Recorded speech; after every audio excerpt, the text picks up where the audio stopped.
8 Minnesota correctional officers are about to get paid.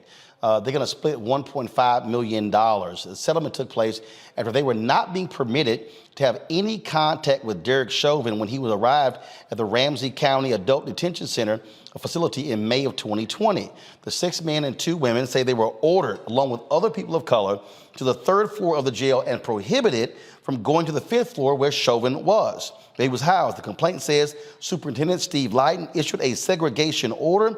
The plaintiffs, who are all Black, Hispanic, Pacific Islander, American, and multiracial, believe Lydon did not trust them to carry out their responsibilities because of their race. According to the lawsuit, Lydon denied being racist and defended his decision to implement the order. Ramsey County Sheriff Bob Fletcher admitted he did not investigate the issue. Well, that's pretty stupid, Monique. If you're this county and you don't investigate, and he goes, "Oh, I'm not racist, but I took all the people of color off from doing this." What he's basically saying is, if you're not white, you might want to take out Derek Chauvin. Yeah, I'm just not certain what the injury is here. What do you mean? You get well in terms of remedy. When you sue because you want to get money. Either you got demoted when you shouldn't have, you got fired when you shouldn't been, you got less money than you were supposed to get, and some people were prevented from having the responsibility of securing a racist murderer. And if anything happened to him, then we know it couldn't have been them because they were kept away from it. But that's just my way of looking at it. Maybe they wanted to be responsible for the care and protection and safety of Derek Chauvin. I don't know. But the fact that there was some sort of discriminatory intent with respect to what the warden did in this case is not landing all the way to a jury verdict for me, because where's the harm? Well, where's the harm if you work for you're a corrections officer and you're there to do a job and the warden assumes because of your race you can't do the job, so therefore I'm going to pull you off and I'm only going to have white police officers. How is that not harm? That's just like if you're a cop. Right. No, I'm not saying it's not wrong. I'm saying you have to prove harm. Like, were they harmed by it? Yeah, they were. Hurt? Was money lost? And feelings. I'm kidding about that because obviously you don't get paid for that.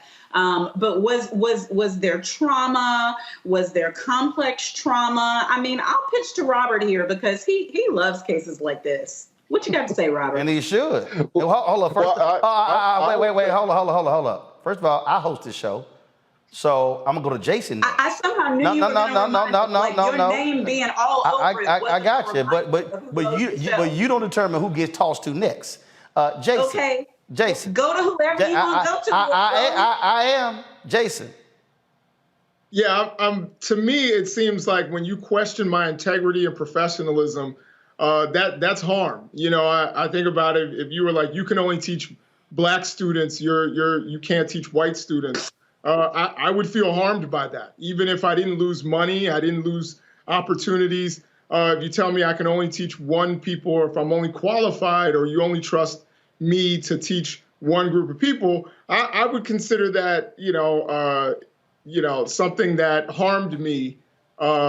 Particularly when it's done by my superior. I also have never heard of, a situation where a Black person in custody was only handled by Black people because, they thought that white people were not professional enough to do the job. I think, again, I'm not the attorney here, but I certainly, can see how somebody would feel that was not a fair decision, particularly when these are professionals. This is their job. They deal with murderers and sex offenders and all kinds of things that would offend anyone. You're guarding a child molester. Who doesn't that offend? But they don't sit there and say, well, no, you can't guard this person because you have children. So to me, it makes sense that they should get, there should be a policy change and that they should get some compensation for this. Robert?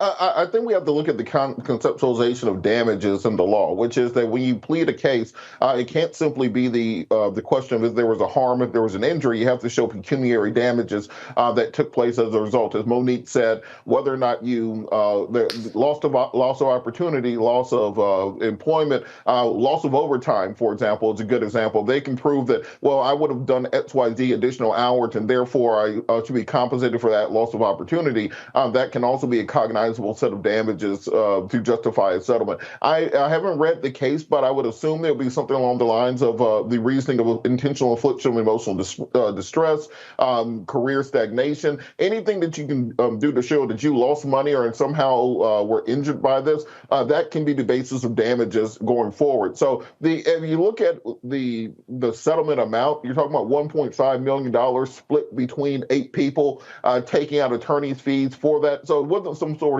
massive amount of money that these officers are getting. But I think it's more important to send this message to law enforcement that they cannot simply say, well, we can't trust the black folks around this racist because one of them might kill him and then cover it up, something along those lines. I don't think that is appropriate in any context. And this lawsuit is more so the court making an example out of these people, not enriching somebody, but sending a message to the entire law enforcement apparatus that this is not appropriate going forward. And how about this here? How about just simply let folks do their jobs and you don't remove them because of their race? How about that? That's kind of basic to me. That's what you should do. It is basic. It is basic. And so guess what? And if you're the taxpayers in that particular county, you should be pissed off at that sheriff and that corrections officer for costing you $1.5 million for being a dumbass.